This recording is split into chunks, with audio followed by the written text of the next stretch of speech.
प्यारी भूतनी। Hello India, hello India. बड़ों को ढेर सारा प्रणाम, छोटों को ढेर सारा प्यार। और मेरे सारे सब्सक्राइबर कैसे हैं आप सबको ढेर सारा Ram Ram. Welcome back to my YouTube channel Simi की डायरी ऑफिशियल में आप लोग का ढेर सारा स्वागत है। गणपति बप्पा मोरिया। दोस्तों, प्यारी भूतनी का 18वां भाग लेके मैं अपने चैनल सिमी की डायरी ऑफिशियल में आप लोग का ढेर सारा स्वागत कर रही हूँ। और अब जो है सो आगे की कहानी मैं आप लोगों के समक्ष रखने जा रही हूँ। अभी तक आप लोगों ने जैसे देखा कि प्यारी भूतनी का मैं 17 एपिसोड जो है सो मैं रख चुकी हूँ। जो कोई भी इसे देख रहा है या जिसे ये उपन्यास पसंद है और अगर वो मेरे सारे एपिसोड देख रहे हैं तो उन्हें इंतज़ार रहता है। तो चलिए मैं आगे अब आप लोगों के समक्ष रख रही हूँ। तो दोस्तों, प्यारी भूतनी का 18वां भाग में आपका स्वागत है। अभी तक आप लोगों ने देखा कि राखी का दिन है और मीता जो है सो राखी बांधती है झुमरू को, लेकिन रमा जो है सो राखी नहीं बांधती है। दोपहर में झुमरू सोते हुए सोचता है कि क्या सच में रमा मुझसे प्यार करती है या नहीं।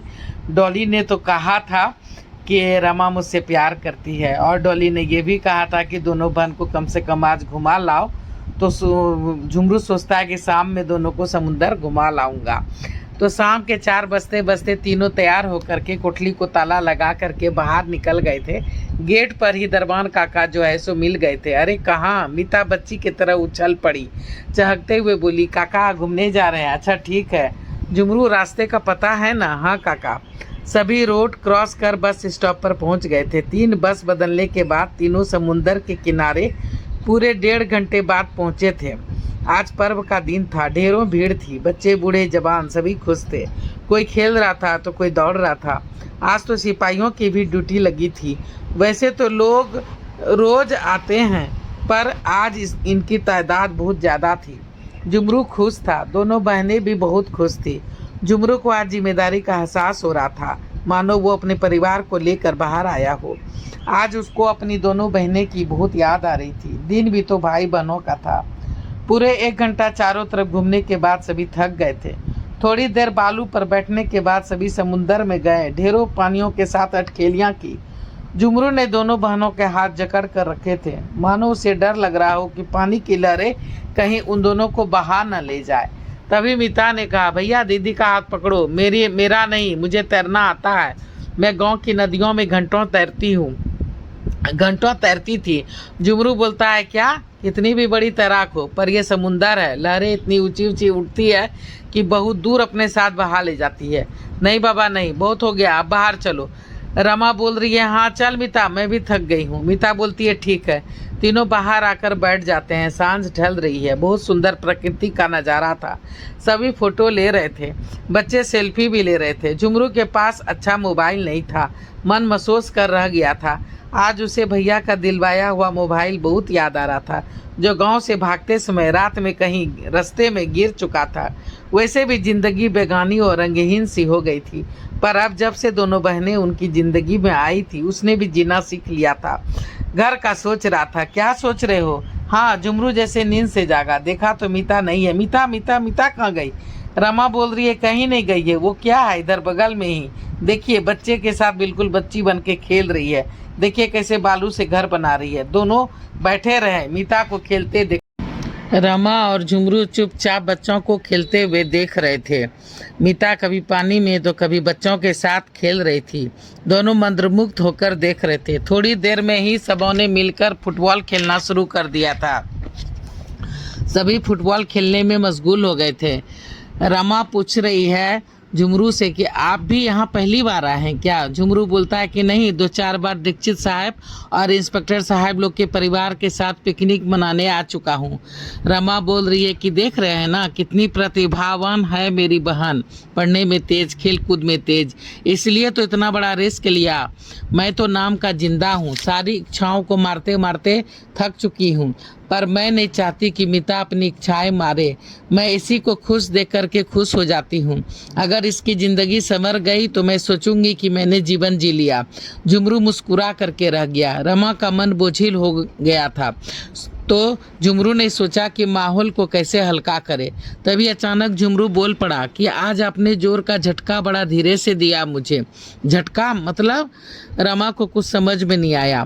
तो झुमरू बोल रहा है कि आपने 2 राखी जो मंगवाई थी, मैंने तो सोचा था कि शायद एक राखी आप मेरे लिए। धत, अगर आपको राखी बांधनी होती तो 3 ना करती। रमा शर्मा गई। अच्छा, पर मुझे कभी ऐसा नहीं लगा कि आप ये सब बातें कहने की। रमा झुमरू को बोल रही है कि ये सब बातें कहने की नहीं होती है। दोनों अभी खुल ही रहे थे कि मीता आ गई। भैया भैया इधर आओ। क्या हुआ? वो गोला, चलो चलो गोला खाते हैं। रमा हंस पड़ी। सबों ने ढेरे चीज़ों खाई। गोला, आइसक्रीम, चाट, पानी पूरी, दही भल्ले, भुट्टा, चाउमीन और भी ना जाने कितनी कितनी चीज़ें। रमा बोल रही है कि आज तो लगता है कि पेट फट ही जाएगा, अब घर चले। मीता बोलती है कि हाँ भैया अब चलो। झुमरू बोलता है कि 1 मिनट, जरा आप ये सारे थोड़े थोड़े पैक कर दीजिए। मीता बोल रही है कि ये किसके लिए? अरे इसकी ज़रूरत नहीं है भैया, अब तो रात में भी भूख नहीं लगेगी। रमा ने मीता का हाथ पकड़ लिया, ना में सिर हिलाया। चुप, ये डॉली के लिए है। मीता बोल रही है क्या तुम समझ गई थी दीदी? रमा बोल रही है कि हाँ, रात में खाना नहीं बनेगा, पर डॉली दीदी तो रोज़ आती है ना खाने के लिए, इसीलिए। मीता बोली ओह हाँ। फिर दोनों रास्ते में 3 जगह फिर बस स्टॉप पे बस बदलते बदलते घर पहुँचे। तीनों बस स्टॉप पे बस बदलते बदलते रात के 10 बजे घर पहुंच गए थे। पहले पार्क के बाद वो लोग अपनी कोठली पर पहुंच गए थे तो बाहर डॉली जो है सो सीढ़ी पे बैठी ही मिल गई थी। आ गई तुम लोग, कैसा था सब? डॉली चहक रही थी। रमा ने कुंडी खोला, ताला खोला और सभी अंदर आ गए। मीता नाच नाच कर सारी बातें डॉली को बता रही थी। इतना बड़ा समुंदर, पानी ही पानी, ढेर सारे रेत, बच्चे। मीता डॉली को सारी बातें बता रही थी कि बहुत सारे बच्चे रेत पे खेल रहे थे, मैं भी उसके साथ खेली, बहुत सारी चीज़ें खाए और भी ना जानी कितनी बातें। रमा प्लेट में सारी चीज़ें सजा कर ले आई थी। दीदी देखिए क्या क्या लाए हैं झुमरू जी आपके लिए। अच्छा, डॉली खाने में व्यस्त हो गई थी। मीता जा कपड़े बदल ले, नए हैं गंदे हो जाएंगे। हाँ दीदी। सभी कपड़े बदल करके फ्रेश होकर के आ गए थे। थोड़ा देर तक दोनों सबों ने गपशप किया था।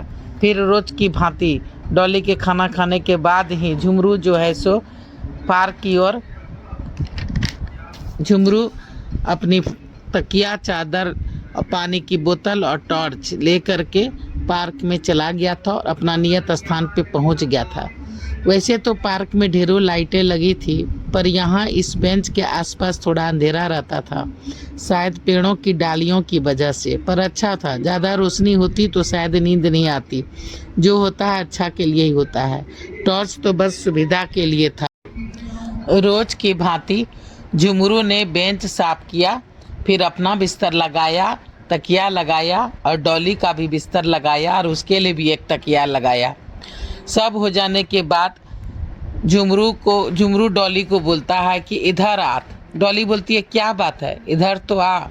इधर दोनों बहनें घर अच्छी तरह से बंद करके कोठरी में सो चुकी थी, क्योंकि दोनों दिन भर की थकी जो थी। झुमरू डॉली को बोलता है जरा खड़ी तो हो। क्यों, ये ले। झुमरू ने एक सोने की चेन निकाल करके डॉली के गले में पहना दी थी। डॉली ने बोला ये सोने की चेन कहाँ से लाई? डॉली बोल रही है कि ये सोने की चेन तुमने कहाँ से लाई? सबों के लिए गिफ्ट लाया था, तुझे क्या भूल जाता? पर इसकी क्या ज़रूरत थी? तू रमा के लिए रखता, शादी में काम आता। ये तो कम से कम 50-60 हज़ार में बनी हो। डॉली झुमरू को बोल रही है कि ये चेन तो कम से कम 60-70 हज़ार में बनी होगी। इतने पैसे तुम कहाँ से लाए? इतने पैसे खर्च करने की क्या ज़रूरत थी? तो झुमरू बोलता है कि तुम मेरा पहला प्यार हो और मेरी प्यारी दोस्त। जिस वक्त ये बनने दिया था उस वक्त पता नहीं था कि तुम जिंदा नहीं हो, मर चुकी हो। झुमरू की आंखें भर आई। मेरे पास एक पतली सी चेन थी, भैया ने बनवा कर दी थी। उसे दे करके कुछ जोड़े हुए पैसों से इसे बनने दिया था। कुछ पैसे हर एक महीने देता आया हूँ, इस तरह से ये बन गया। डॉली चेन को देखते हुए बोलती है पर ये तुम रमा के लिए रखता तो अच्छा रहता। अच्छा ये बताओ रमा ने तुम्हें कुछ बताया या नहीं? वो तुमसे प्यार करती है या नहीं? मैं भी कितनी गधी हूँ, उससे रोज़ पूछना ही भूल जाती हूँ।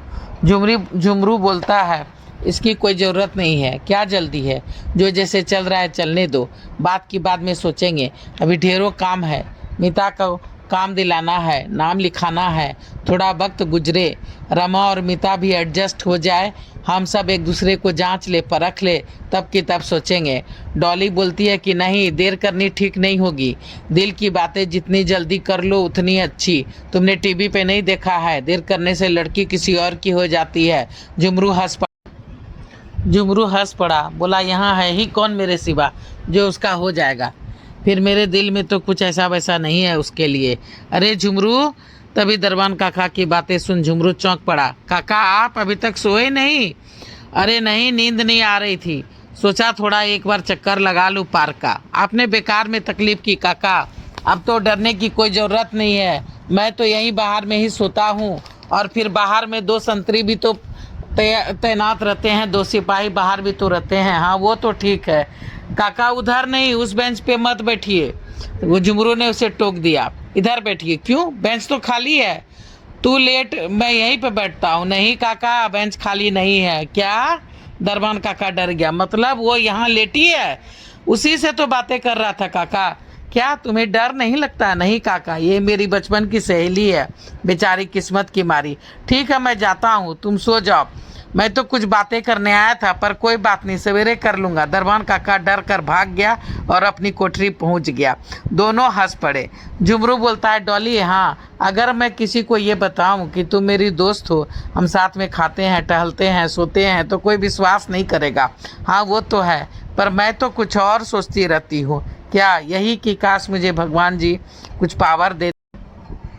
डॉली बोल रही है कि मैं तो कुछ और सोचते रहती हूँ कि काश भगवान जी मुझे कुछ पावर दे दे, तो मैं इस पार्क से आज़ाद हो जाऊँ और पूरे बम्बई नगर में जहाँ चाहूँ वहाँ घूम सकूँ, सब जगह आ जा सकूँ, सबों की मदद कर सकूँ। झुमरू बोल रहा है, हाँ ये तो अच्छी बात है, पर अगर ऐसा हो जाएगा तो मेरी और तुम्हारी भेंट नहीं हो पाएगी। डॉली बोल रही है कि अब तू शादी कर, घर बसा, बाल बच्चे कर, मेरा क्या है, मैं आज हूँ कल नहीं, ऐसी बातें मत करो। देखो रमा तुझे चाहने लगी है, और वो ये भी जानती है कि मैं तुम्हारी दोस्त ही नहीं, तुम्हारा पहला प्यार भी हूँ। ऐसे में एक औरत के दिल में दूसरे औरत के लिए जो जलन होती है वो ना प्रकट हो जाए उसके दिल में, इसी से मैं डरती हूँ। झुमरू बोलता, अरे नहीं, तुमने दोनों बहन की ना सिर्फ इज्जत बचाई है बल्कि ज़िंदगी भी बचाई है, और वो ये एहसान कभी नहीं भूल सकती। डॉली बोल रही है, पता नहीं, पर मुझे डर लगता रहता है। मैं प्यार चाहती हूँ, इज्जत चाहती हूँ, सोचती हूँ मुक्ति मिलने के पहले सब ठीक हो जाए तो अच्छा। चल मुझे अब नींद आ रही है, सो जा, गुड नाइट।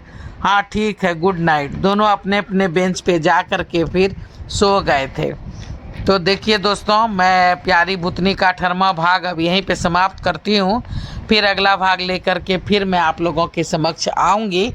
पहली बार चैनल पे आए हैं तो सब्सक्राइब कीजिए, लाइक कीजिए, शेयर कीजिए, ऑल का बटन ज़रूर दबाइएगा, बेल बटन ज़रूर दबाइएगा, ताकि मैं जब जब वीडियो डालूँगी तो आप लोग को नोटिफिकेशन मिलेंगे।